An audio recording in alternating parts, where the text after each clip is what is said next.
My name is Michael Reed. I was born in Carson City, Nevada in 1950. My father was a World War II veteran. My mother was from Britain, and she'd come over to the United States in, I think, about 1946. I got involved in sports at a pretty young age, probably around the age of 10 or so. I was not too big, but I was very quick, and I enjoyed playing. And it was like it served as an escape for me. The day that Kennedy was assassinated, I was at school that day. It was a Friday. Principal, she came in, she was breathless, and she said, "The president has been assassinated." She said, "School is being closed, buses have been called, everybody is being sent home." As the weekend folded out, I remember there was nothing but coverage of the assassination. Watching my father's reaction, seeing how shaken my father was and how visibly upset my father was, which, made me kind of upset too, because, after this tumultuous weekend, and I thought, boy, this is a weekend from hell. And I know that nothing's going to be the same now. I first became aware of the Vietnam War, I believe, 1967. I was 17 years old at that time, and I was a sophomore in high school, and I became aware of the rioting.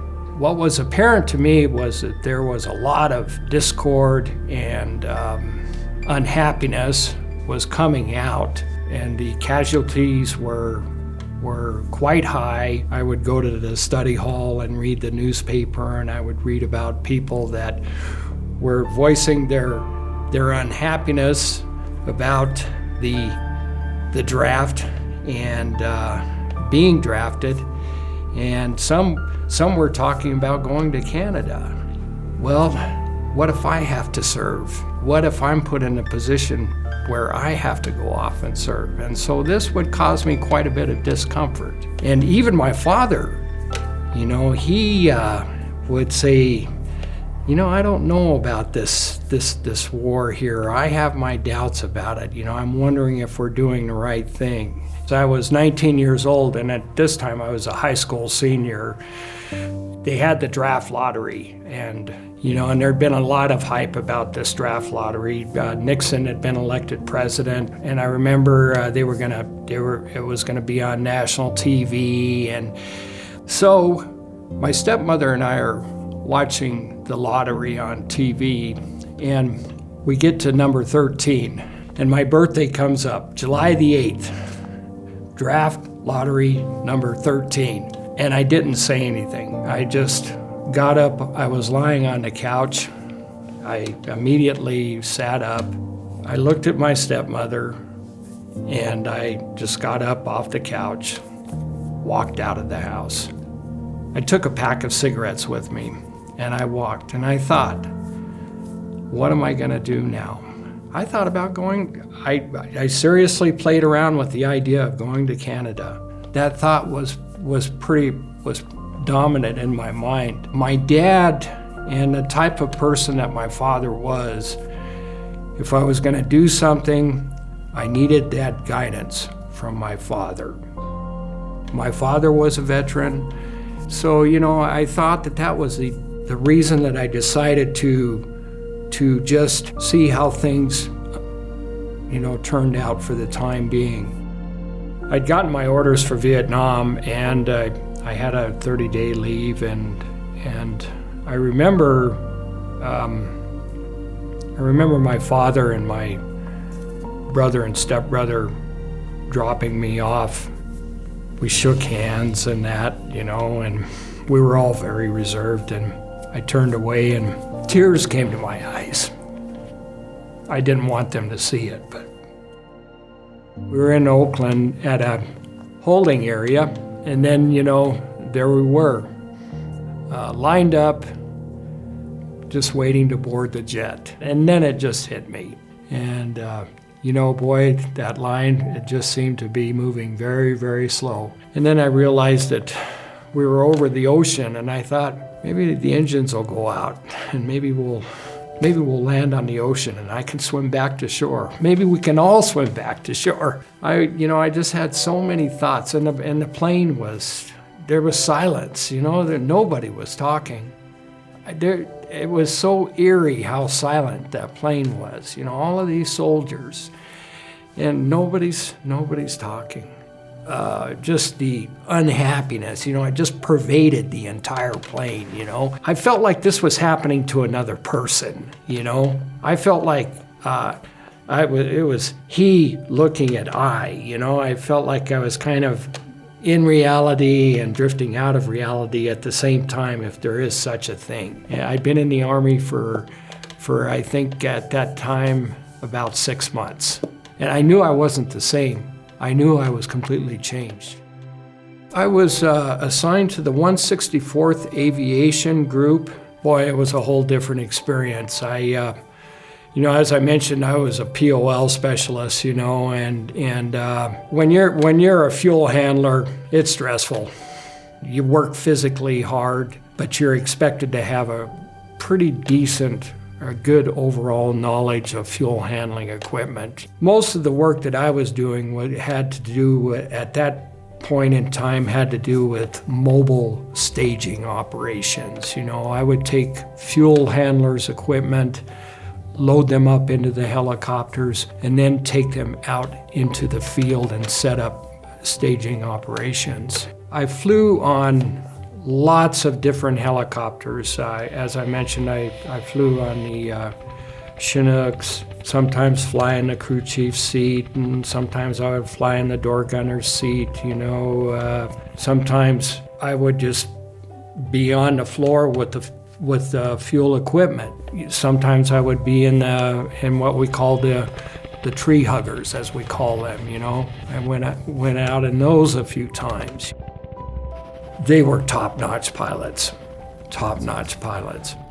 They were a pretty interesting mix of individuals. Captain Moore was very, what I like to say, gung-ho. He loved to fly, and he was he didn't really fit the list of what you'd think of as a flyer because he was very tall. He was 6 feet 7 inches tall, which is very, very tall for a helicopter pilot, but he loved to fly. But he was kind of difficult to be around at times, because he was so, what I say, gung-ho.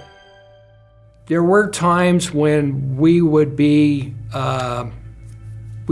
fired on, but those times occurred at dusk, and we would always be flying. We were always very high up, and we would see these rounds coming up at us.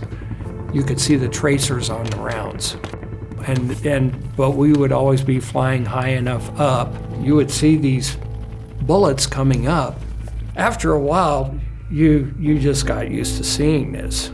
At this time, this was 1971, most of our missions were done during the day, and we did not do that many missions where we were out after dark. I can remember only 3 missions where we actually got in when it was actually dark. Well, the downtime, there were times when the downtime was pretty good, and we would go downtown, eat Vietnamese food, and that would be pretty pleasant, and you'd get exposed to the culture and that sort of thing. But those times were few and far between. It just wasn't, those times really weren't available too much. You were serving in a combat zone, and even though things were winding down, it was still a combat zone. Here I was 20 years old, and then, I did turn 21 while I was over there, but I spent my 21st birthday on guard duty. I think I had about 5 months in country at that time. And, I was beginning to see a little bit of light at the end of the tunnel. I had fear. When you serve in a combat zone, it's a whole different type. You're confronted with a whole different type, and I just had this vision of being blown up. That was the first time that my mortality was staring me right straight in my eyes. Because you're serving in a combat zone, you know, you're confronted with a different type of reality that you would never be anywhere else during your entire lifetime. When I used to shoot dope, I didn't have fear. That was the whole thing about it. To keep myself going through the day in combat, I would get high. I would be under the influence of some type of drugs, and I wouldn't feel fear. But after coming down from the drugs, I would start feeling fear, and that's when I would go back to getting high again. The fellow soldier that was with me, I could see he wasn't up to it. You know, he was about my age, but he was overweight, and unfortunately, he had a drug problem, and I could see he wasn't up to it.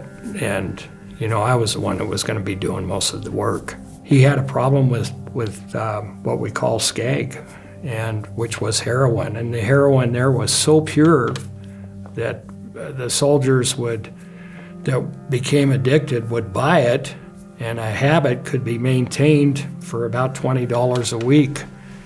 And what they would do is they would buy it, drain the tobacco out of their cigarette, put a little bit into their cigarette, and then fill it back up with tobacco, and then smoke it.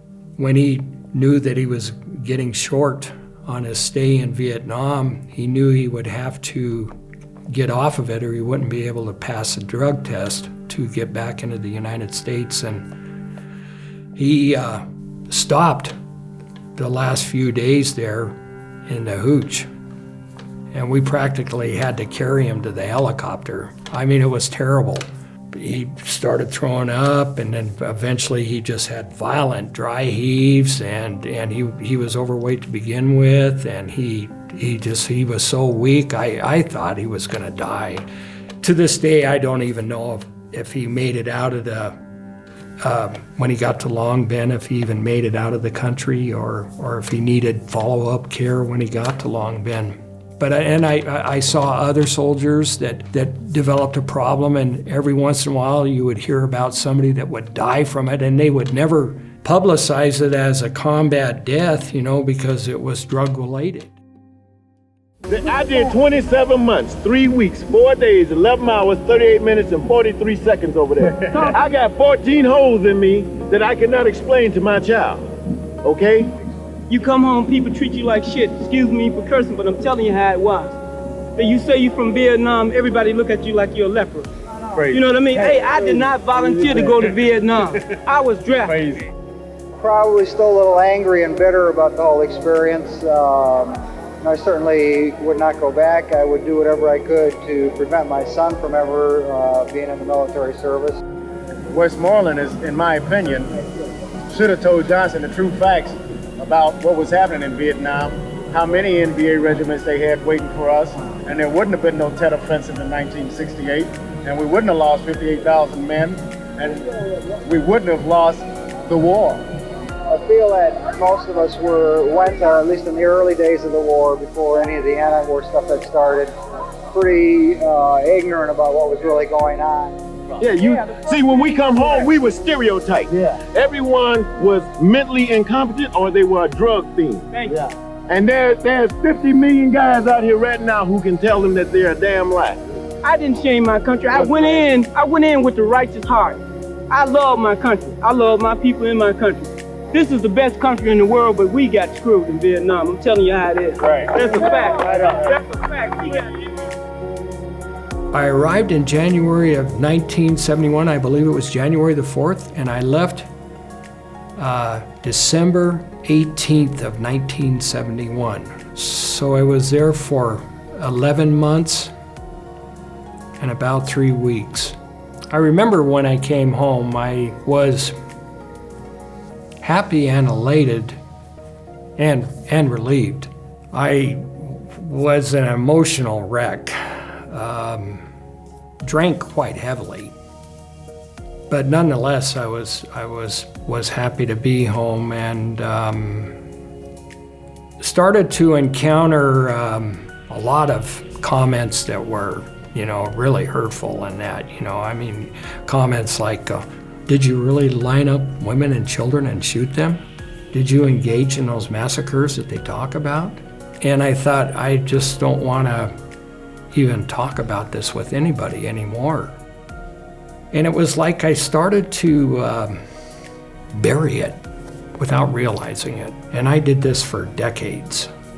By saying that to myself, that I did not want to talk about it, that it really didn't happen to me, that it was a part of my life that I wanted to completely forget about. The anxiety it produced for me, it almost contributed to my demise all the way around.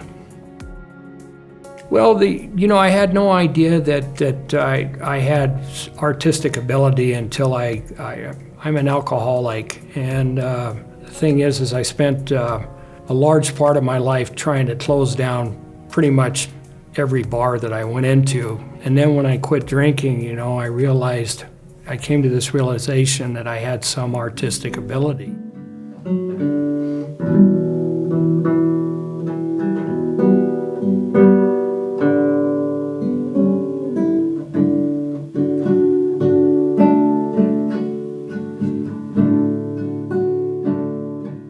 Instead of looking at these guitars that I always had, I started playing them on a daily basis. And I noticed that I loved to write. And so I would write about events, wrote about things in Vietnam, and I wrote about things that I'd witnessed in my life.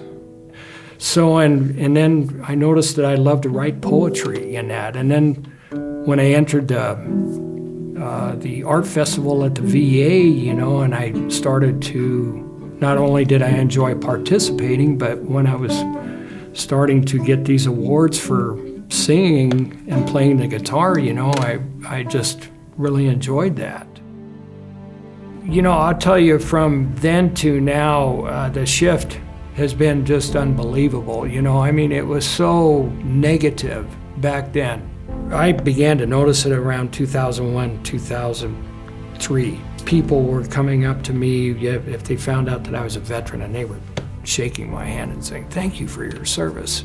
And I'll tell you, I was moved by this. I couldn't believe it. And I thought, God, this is unbelievable. And I'm feeling this for the first time in my life, and I'm 53 years old at this time, and people are thanking me now. This is just unbelievable. The turnaround was just so gratifying, and it was so liberating at the same time. I stay busy. I mentioned the art festival with the VA. I enter that annually. I've been engaged with that for the last 12 years. I have 10 grandkids, 3 sons. I'm very blessed, in many ways. So, I still have my challenges, there are some things that are still on my list that I need to do. The thing that gives me the most satisfaction is being involved with other veterans such as myself. And that gives me a great deal of gratification. There was so much pain involved with my prior service for so long a period of time. And now I'm at this point now where the greatest gratification in my life is being with other veterans just like myself, and being a part of something, just being a part of this, and an ongoing part of it.